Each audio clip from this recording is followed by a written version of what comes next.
Ladies and gentlemen, please welcome to the stage the next Vice President and Second Lady of the United States, Senator JD Vance and Usha Vance.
Well, my friends, in 97 days, we're going to take our country back and elect Donald J. Trump, President of the United States.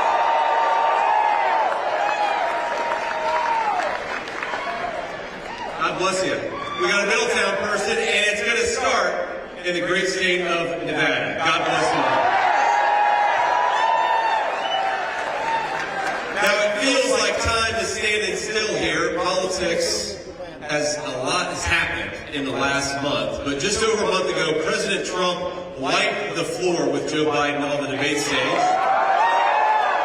exposed a massive cover-up of Biden's mental incapacity, and saved America from 4 more years of the disaster that is the Joe Biden presidency. And during that same time, President Trump accepted our party's nomination with overwhelming support. He held one of the most successful conventions in history. He took a bullet for the country that he loves, and he didn't miss a single day. What the hell of a president, man? And just imagine, my friends, just imagine what he's going to do with 4 more years, right? And that's what we're going to get. Now, we're going to say a word about the media. I know we have some friends in the media back there. Not all of them are bad, just most of them. That's okay. But after covering up for Joe Biden's mental incapacity and incompetence for 3.5 years, now the media is at it again. This time, gaslighting us on Kamala Harris's record and achievement. The same media that told us for 3.5 years Joe Biden was Albert Einstein is now trying to tell us that Kamala Harris is Abraham Lincoln. Well, we know the media loves a good fact check, so here's one for you. Kamala Harris was the most liberal member of the United States Senate. She is a San Francisco liberal. She is dangerously liberal. And thanks to the people in this room, she is never going to be the president of the United States.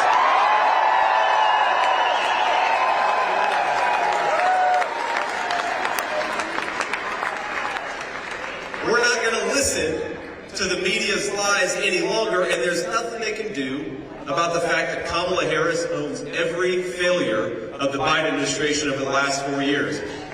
He didn't know what was going on, so somebody was calling the shots, and then we know it was Kamala Harris. And let's just tick through the list. As America's border czar, Kamala Harris unleashed the worst border crisis in American history. 10 million illegal aliens just on her watch have invaded our country, and it wasn't by accident. We know it was by design. During her first failed run for president, she told everyone exactly what she wanted: to decriminalize illegal immigration, to tear down immigration customs and enforcement, and open up the floodgates while giving everybody who came here free health care at your expense. Then, on Kamala Harris's first day in office, she went to work Not for you, but for them. And we should never let it live it down.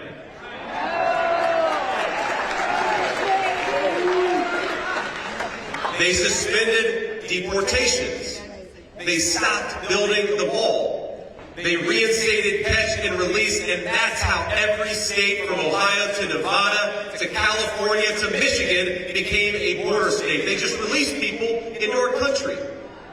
Sometimes they fly in first class and put them up in fancy hotel rooms, and you're paying for that too, trust me. And after bringing them all here, they proposed amnesty for millions of illegal aliens. She might as well have invited them personally to break our laws and come into our country. Now here's a crazy fact. The chief of Border Patrol was appointed over a year ago. But do you think our border czar has even spoken to that person? No, not once. I served in the United States Marine Corps, my friends.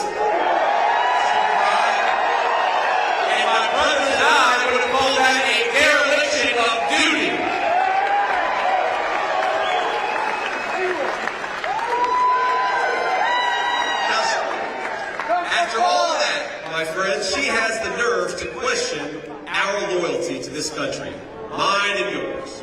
Did you see that? Now here's what President Trump and I believe about loyalty. Loyalty to this country is closing the border, not opening it up. Loyalty is safeguarding Medicare for American citizens, not bankrupting it by giving it to illegal aliens.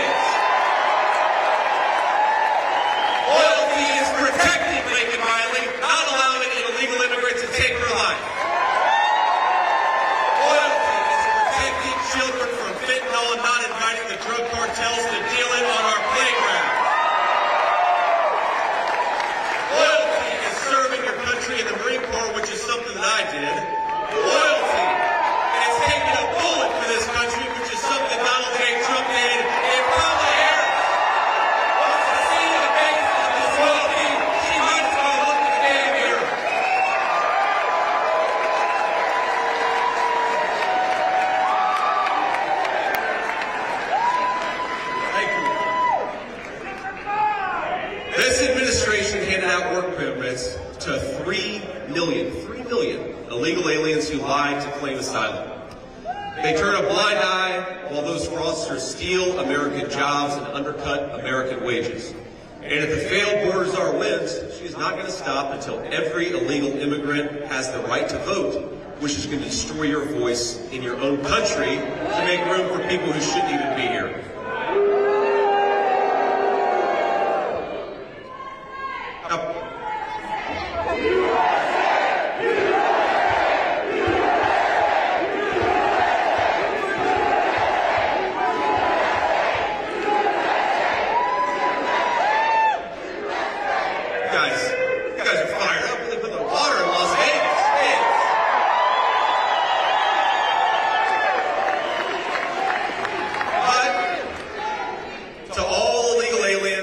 President Trump and I have a different message.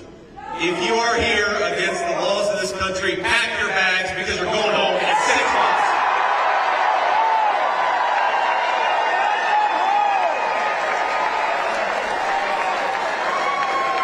It sounds so simple, my friends, but it is time to put the interests of American citizens first. That's what our leaders should do, is care about their own people. Now, I want to recognize, before we keep on going, I want to recognize a few incredible, great Republican leaders who joined us today. All the way from Florida, the great Congresswoman Anna Paulina-Luna, a great public servant, love to have her here. We've got Nevada GOP Chairman Michael McDonald. Where are you, Michael? Thank you, Michael. We're going to Reno after this. I think Michael's going to come on the plane with us, right? We've got RNC National Committee woman, Sigal Chadha. Thank you. Got our nominee for Congress in District 4, John Lee. And we've got a lot of great members of the State Senate and Assembly. And I want to to give a special shout out to a true American patriot. We talk about loyalty, somebody who sacrificed more for this country than anyone that I know, and the next senator from the state of Nevada, Sam Brown. Sam.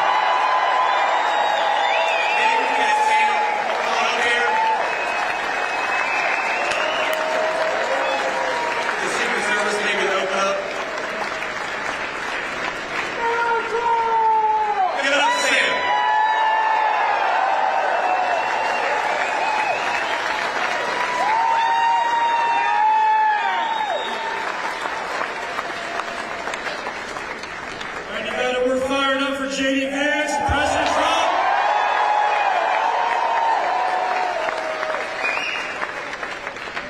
I gotta tell you, Senator, you are a happy warrior. Have you guys ever seen someone smile so much? Is this man love this country or what?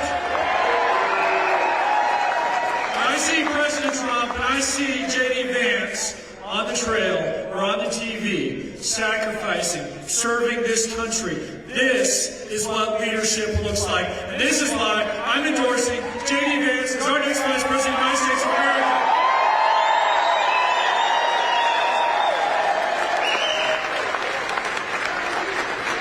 You've heard me say this before. The words that took me from that place of having lost all hope on the battlefield as I was engulfed in flames were quite simple, but so powerful.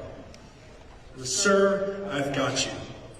Now, try to live with that in mind is my message to you. And I can tell you, as I look at President Trump, and as I look at JD Vance, and what they're going to do for this country, their message is so similar and resonates in our hearts, as they tell us, they've got us. They've got us now.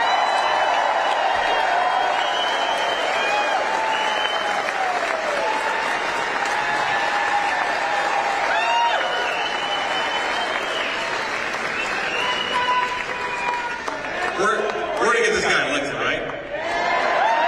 He's a good one. I want to talk a little bit about politicians in this country who have sold out our country. And this is what I think is fundamentally broken and what Donald Trump can fix. When multinational corporations call the politicians' offices, they traded American jobs for campaign cash. That is the story of my entire life. I'm almost 40 years old.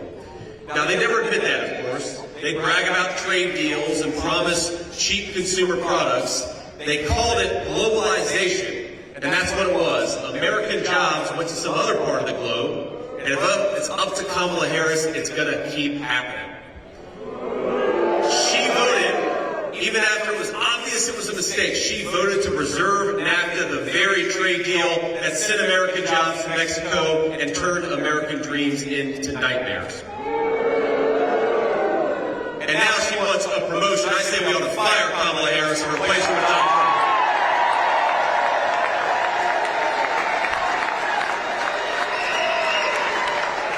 Now, my friends, I want the American dream as a goal for our children and for our grandchildren. You never hear people talk about the American dream anymore. 4 years ago you did, because things were going well. And just as Donald Trump brought it back when he ran for president before and served as president, he's going to bring it back. We just got to send him to the White House, right?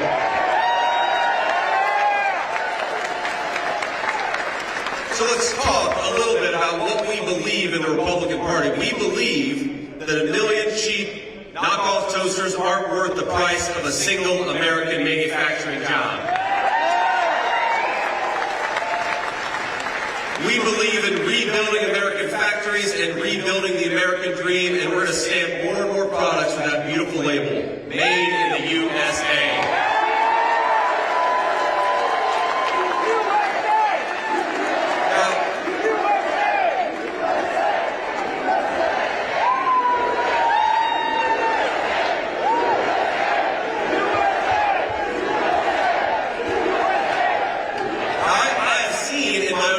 Consequences of electing failed politicians like Kamala Harris. When Democrat leaders fail our citizens, it is what the Bible calls the least of these that suffer the most, and I know that because of where I came from and how I grew up. Now, I stand here as your next Vice President of the United States, and I am proud to do it.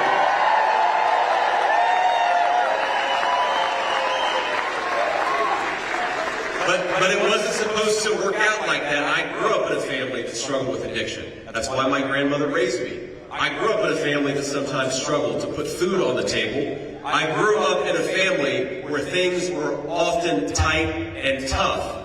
But I made it because, first of all, this is a great country that provides opportunities to its citizens, and we are grateful for it. Now, I also made it, of course, when I was raised by a tough little bird I called Mamaw. And I've heard so many stories about Mamaw from people all over my old hometown. And I've remembered things about Mamaw that maybe, after 20 years you forget. But one of my favorite Mamaw stories is when I enlisted in the United States Marine Corps. She was very proud of me. Remember, this is 2003, a time of war, and she was a little scared for me. And so she was pissed off at the Marine Corps recruiter. And I'll never forget when he came over to talk to her about what boot camp would mean for the family. She stood on the porch, and he started to walk up, and she said, "If you put one foot on my porch, I'm going to blow it off."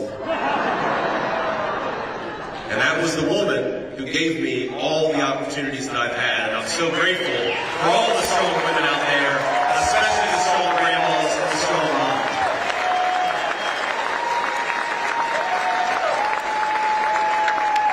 So I've lived the American dream. In fact, I'm living it right now with you all. Getting to spend great time and having a lot of fun here in the great state of Nevada.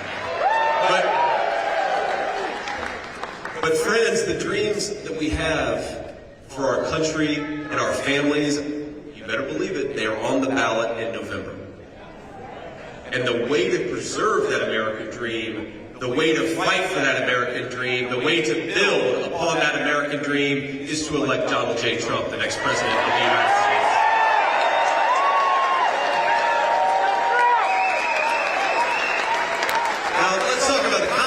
Between Kamala Harris and Donald Trump. Kamala Harris's vision is for open borders and closed factories. Kamala Harris wants a government that tells you how to live your life, and she wants smaller family bank accounts. Kamala Harris is promising widespread war while American citizens pray for peace. And remember, Trump delivered peace. Wasn't it amazing? Kamala Harris pledged to ban fracking, which would destroy the energy economy in this country. She vowed to end offshore drilling. She co-sponsored the Green New Scam. And when you fill up your car at the gas pump, maybe we should all just send Kamala Harris the bill. Is that? I don't think she can, but we gotta try.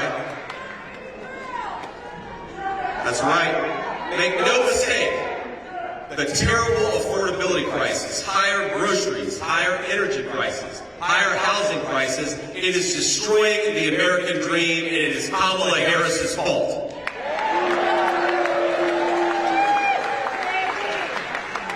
Now, President Trump, of course, built the strongest economy in the history of our country. I'm 40 years old, almost. I'm sad about that, by the way. I turned 40, I think, on Friday.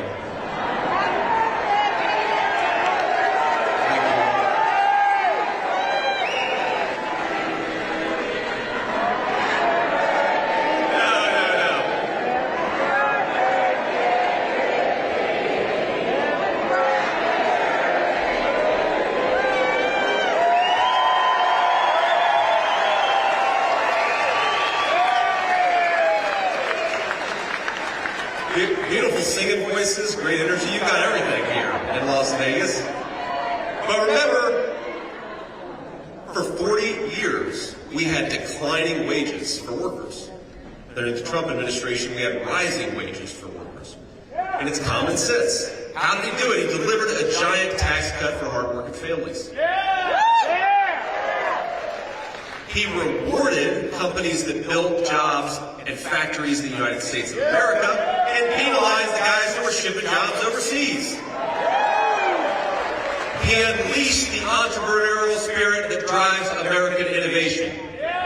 He inspired us all to believe once again in the promise of America, that if you work hard and play by the rules, no height is beyond your reach.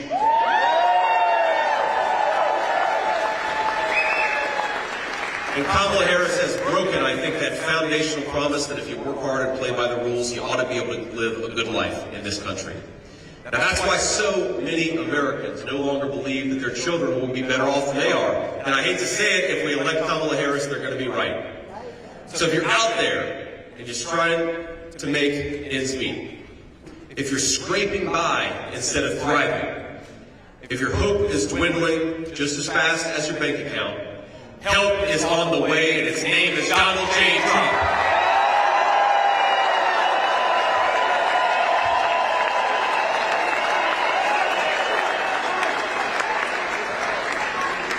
We need a president who is going to make this country wealthy again. We need a president who's going to make life affordable again. We need a president who's going to tell our great American energy workers, drill, baby, drill.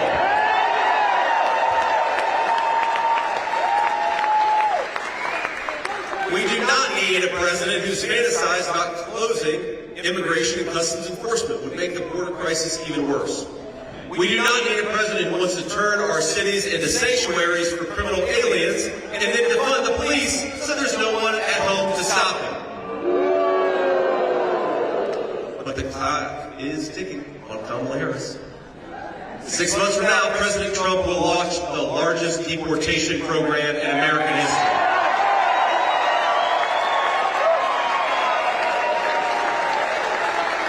We're going to end catch and release. We're going to ban sanctuary cities, and then we're going to finish building that beautiful Trump border wall. Ain't that right?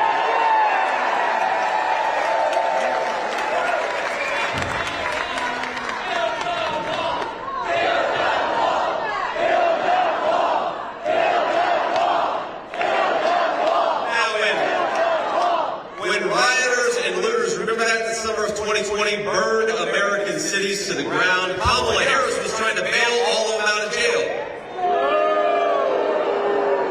The criminals she helped free included an alleged knife murderer, a convicted rapist, a domestic abuser who later shot and killed a man. Isn't that crazy? Now she wants to end cash bail so that if you assault a police officer, you can be out the next day. She also wants to confiscate firearms from law-abiding American citizens. In other words, she wants to abolish your Second Amendment rights even as she lets more and more dangerous criminals on the street. And we're not going to let her, ladies and gentlemen. We're going to put her out of office.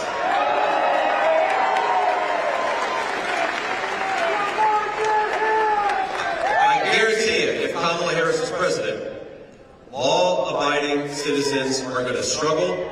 They're going to be sitting ducks. But we're not going to let it happen. Every man's home is his castle, and he should be able to defend it against anyone who threatens his family. It's a simple American principle, and we're going to fight for it. And if we know the truth, by the way, that our police are heroes, and we're always going to have their back. A vote for Donald Trump is a vote to back the blue, and if the communities to depend on their safety.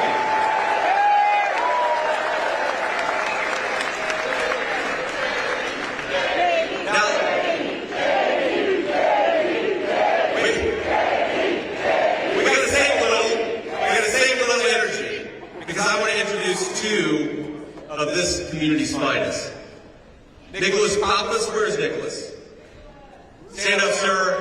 And Michael Goodwin of the Police Officers Association. Let's give them a round of applause for everything they do and all those involved.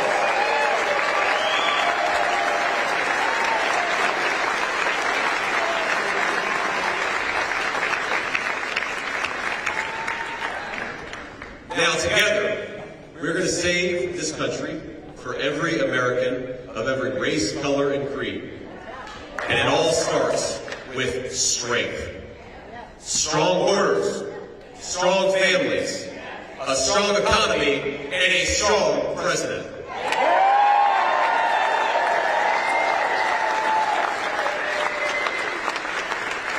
And of all of Kamala Harris's faults, the worst of all is that she has left this country weak and vulnerable. The entire world now now knows that she helped cover up Joe Biden's declining mental capacity for years. And now our country is saddled with a president who can't do the job. And if you think it's bad, my friends, we've seen only what's happening when the cameras are on. What do you think Joe Biden's like when he's sitting in a room with world leaders? Our adversaries are licking their chops, and the world is in disarray because of weak American leadership. Now, anyone who is too blind to see Biden's incompetence, or more likely too dishonest to admit it, is not fit to serve as commander-in-chief of this country.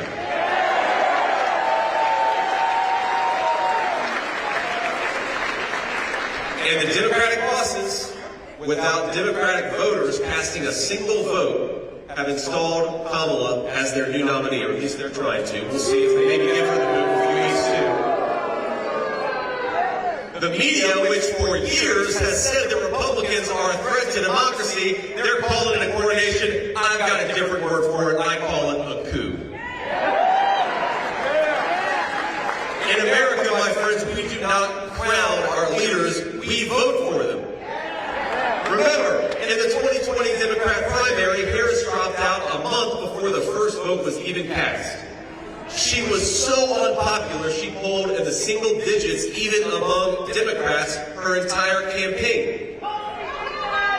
She wasn't in the top 3 in her home state of California. We've got to give credit where it's due. Maybe we aren't Democrats, but the Democrats were right in 2020. We don't want a wacky San Francisco liberal serving as commander-in-chief. We don't want Kamala Harris.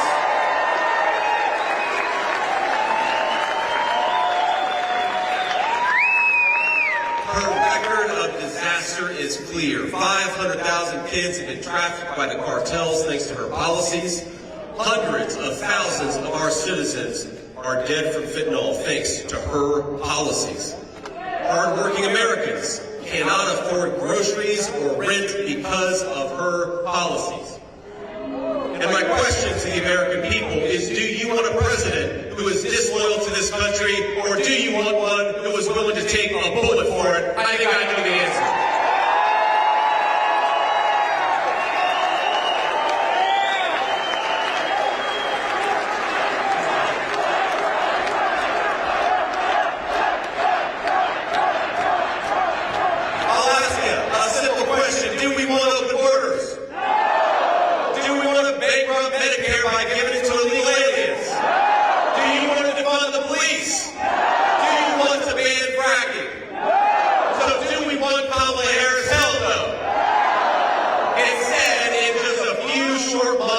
From Nevada to everywhere else, we are going to lead a great American restoration. We're going to bring strength back. We're going to bring common sense back. We're going to bring prosperity back to the American people, and it's starting in Nevada. God bless